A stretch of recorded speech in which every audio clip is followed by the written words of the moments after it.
bahwa merokok merupakan aktivitas yang tidak sehat. Tapi sebenarnya bagaimana sih rokok mempengaruhi badan kita? Nah, pada rokok itu ada kandungan zat aktif. Apakah kalian tahu? Di dalam rokok itu ada kandungan nikotin. Mari kita bahas zat adiktif. Zat adiktif adalah zat-zat yang apabila dikonsumsi dapat menyebabkan ketergantungan. Ingin menggunakannya terus-menerus.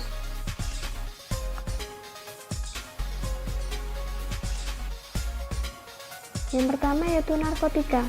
Narkotika adalah zat yang berasal dari tanaman yang dapat menyebabkan penurunan atau perubahan kesadaran, menghilangkan atau mengurangi rasa nyeri, dan menyebabkan ketergantungan.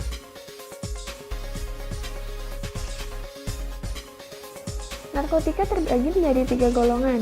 Golongan yang pertama yaitu sangat berbahaya karena berpotensi tinggi menyebabkan ketergantungan. Contohnya ada kokain, ganja, dan heroin. Golongan yang kedua, narkoba berpotensi tinggi, biasanya untuk pengobatan sebagai pilihan yang terakhir. Contohnya metadon, pentidin, dan morfin. Untuk golongan yang ketiga, narkotika berpotensi ringan, menyebabkan ketergantungan, dan banyak digunakan dalam pengobatan. Contohnya itu kodein.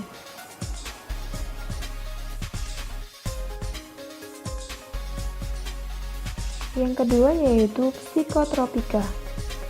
Psikotropika adalah bahan atau zat baik alamiah maupun buatan yang bukan tergolong narkotika yang berkhasiat psikoaktif pada susunan syaraf pusat psikoaktif.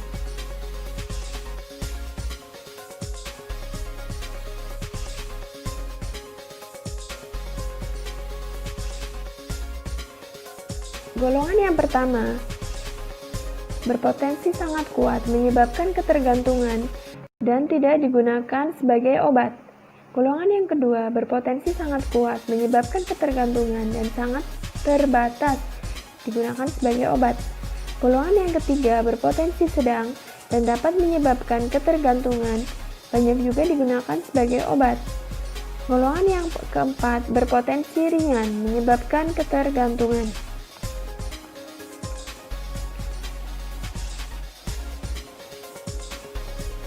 Selanjutnya yaitu psikoaktif. Selain narkotika dan psikotropika, terdapat obat yang berpengaruh terhadap kinerja syaraf pusat. Salah gunakan atau dikonsumsi dalam jumlah besar dapat menimbulkan dampak yang berbahaya bagi tubuh. Contohnya ada alkohol, nikotin, dan kafein.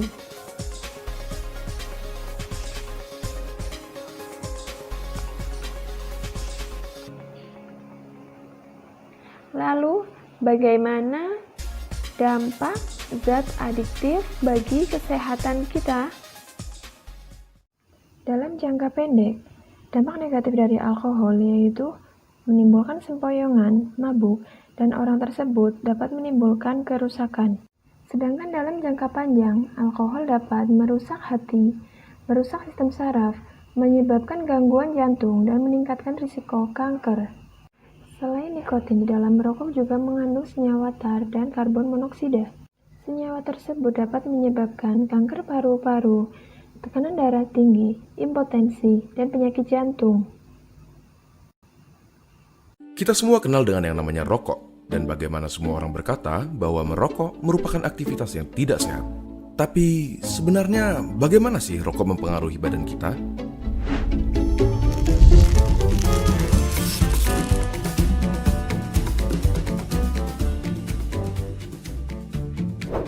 Coba kita mulai dengan komponen-komponennya. Pertama, nikotin. Suatu zat yang bisa bikin kita kecanduan, si alasan utama kenapa semua orang tidak bisa berhenti merokok. Bahkan, dia adalah alasan kenapa mereka yang berniat berhenti merasa tidak nyaman dan akhirnya ditarik kembali. Selain nikotin, ada sekitar 7.000 bahan kimia lainnya yang terlibat dalam proses membakar satu batang rokok, di mana diantaranya ada beberapa yang akan menjadi aktif dan dapat merusak badan kita. Terlebih lagi, terdapat lebih dari 60 bahan kimia diantaranya yang diketahui dapat menyebabkan kanker. Dari sini, kita dapat mengambil kesimpulan bahwa merokok dapat merusak berbagai macam organ tubuh kita dan secara umum